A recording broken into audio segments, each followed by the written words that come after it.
2 ദിനവൃത്താന്തം അധ്യായം 7. സോളമൻ പ്രാർത്ഥിച്ചു കഴിഞ്ഞപ്പോൾ സ്വർഗത്തിൽ നിന്ന് അഗ്നി ഇറങ്ങി ദഹനബലി വസ്തുവും മറ്റു വസ്തുക്കളും ദഹിപ്പിച്ചു. കർത്താവിൻ്റെ മഹത്വം ദേവാലയത്തിൽ നിറഞ്ഞു. കർത്താവിൻ്റെ തേജസ് ദേവാലയത്തിൽ നിറഞ്ഞു നിന്നതിനാൽ പുരോഹിതന്മാർക്ക് അവിടെ പ്രവേശിക്കുവാൻ കഴിഞ്ഞില്ല. അഗ്നി താഴേക്ക് വരുന്നതും ആലയത്തിൽ കർത്താവിൻ്റെ മഹത്വം നിറയുന്നതും കണ്ട് ഇസ്രായേൽ ജനം സാഷ്ടാംഗം പ്രണമിച്ച് അവിടുന്ന് നല്ലവനാണ്, അവിടുത്തെ സ്നേഹം ശാശ്വതമാണ് എന്ന് പറഞ്ഞ് കർത്താവിനെ സ്തുതിച്ചു. തുടർന്ന് രാജാവും ജനവും ചേർന്നു കർത്താവിന് ബലിയർപ്പിച്ചു. സോളമൻ രാജാവ് 22,000 കാളകളെയും 1,20,000 ആടുകളെയും ബലിയർപ്പിച്ചു. അങ്ങനെ രാജാവും ജനവും ചേർന്നു ദേവാലയ പ്രതിഷ്ഠ നടത്തി. പുരോഹിതന്മാർ താന്താങ്ങളുടെ സ്ഥാനങ്ങളിൽ നിന്നു. കർത്താവിന് സ്തുതി പാടുവാൻ ദാവീദ് രാജാവ് നിർമ്മിച്ച സംഗീതോപകരണങ്ങളുമായി ലേവ്യർ അവർക്ക് അഭിമുഖമായി നിന്നു. ദാവീദ് നിർദ്ദേശിച്ചിരുന്നത് പോലെ കർത്താവിൻ്റെ കൃപ ശാശ്വതമാണ് എന്ന് പാടി അവിടുത്തെ സ്തുതിച്ചു. അപ്പോൾ പുരോഹിതന്മാർ കാഹളം ഊതി. ജനം എഴുന്നേറ്റു നിന്നു. സോളമൻ ദേവാലയത്തിന് മുൻപിലുള്ള അങ്കണത്തിൻ്റെ മധ്യഭാഗം വിശുദ്ധീകരിച്ച് അവിടെ ദഹനബലിയും സമാധാന ബലിക്കുള്ള മേധസ്സും അർപ്പിച്ചു.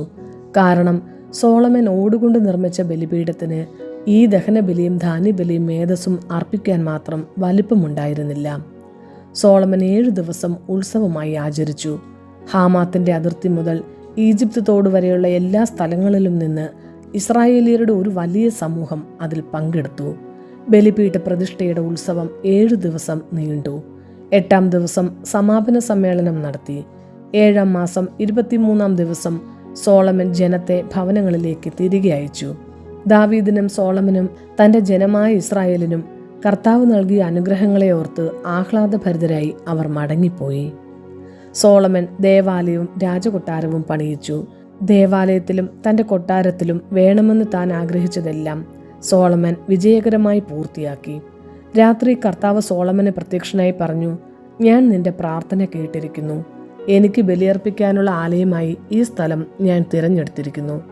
ഞാൻ മഴ തരാതെ ആകാശം അടയ്ക്കുകയോ ദേശത്തെ കൃഷി നശിപ്പിക്കുവാൻ വെട്ടുക്കിളിയെ നിയോഗിക്കുകയോ എൻ്റെ ജനത്തിനിടയിൽ മഹാമാരി അയക്കുകയോ ചെയ്യുമ്പോൾ എൻ്റെ നാമം പേറുന്ന എൻ്റെ ജനം എന്നെ അന്വേഷിക്കുകയും തങ്ങളെ തന്നെ എളിമപ്പെടുത്തി പ്രാർത്ഥിക്കുകയും തങ്ങളുടെ ദുർമാർഗങ്ങളിൽ നിന്നും പിന്തിരിയുകയും ചെയ്താൽ ഞാൻ സ്വർഗത്തിൽ നിന്ന് അവരുടെ പ്രാർത്ഥന കേട്ട് അവരുടെ പാപങ്ങൾ ക്ഷമിക്കുകയും അവരുടെ ദേശം സമ്പുഷ്ടമാക്കുകയും ചെയ്യും. ഇവിടെ നിന്ന് ഉയരുന്ന പ്രാർത്ഥനകൾക്ക് നേരെ എൻ്റെ കണ്ണും കാതും ജാഗരൂകമായിരിക്കും. എൻ്റെ നാമം ഇവിടെ എന്നേക്കും നിലനിൽക്കേണ്ടതിന് ഞാൻ ഈ ആലയം തിരഞ്ഞെടുത്ത് വിശുദ്ധീകരിച്ചിരിക്കുന്നതിനാൽ എൻ്റെ ഹൃദയപൂർവമായ കടാക്ഷം സദാ ഇതിന്മേലുണ്ടായിരിക്കും. നിന്റെ പിതാവായ ദാവീദിനെ പോലെ നീയും എൻ്റെ കൽപ്പനകൾ ആചരിച്ച് എൻ്റെ പ്രമാണങ്ങളും നിയമങ്ങളും പാലിച്ച് എൻ്റെ മുൻപാകെ നടക്കുമെങ്കിൽ ഞാൻ നിന്റെ രാജകീയ സിംഹാസനം സുസ്ഥിരമാക്കും.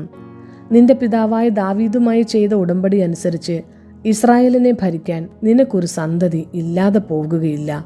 എന്നാൽ നീ മറുതലിച്ച് ഞാൻ നിനക്ക് നൽകിയ കൽപ്പനകളും പ്രമാണങ്ങളും ത്യജിച്ച് അന്യദേവന്മാരെ ആരാധിക്കുകയും സേവിക്കുകയും ചെയ്താൽ ഞാൻ നിനക്ക് തന്ന ഈ ദേശത്തു നിന്നും നിന്നെ പിഴുതെറിയും. എൻ്റെ നാമത്തിന് പ്രതിഷ്ഠിച്ച ഈ ആലയവും നീക്കിക്കളയും. സകല മനുഷ്യരുടെയും ഇടയിൽ ഇതൊരു പഴഞ്ചൊല്ലും പരിഹാസ വിഷയവും ആക്കി തീർക്കും.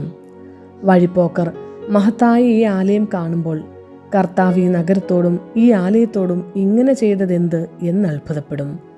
തങ്ങളുടെ പിതാക്കന്മാരെ ഈജിപ്തിൽ നിന്നും മോചിപ്പിച്ച ദൈവമായ കർത്താവിനെ ഉപേക്ഷിച്ച് അന്യദേവന്മാരെ സ്വീകരിച്ച് അവരെ ആരാധിക്കുകയും സേവിക്കുകയും ചെയ്തതിനാൽ അവിടുന്ന് ഈ അനർത്ഥമൊക്കെയും അവർക്ക് വരുത്തി എന്ന് അവർ പറയും.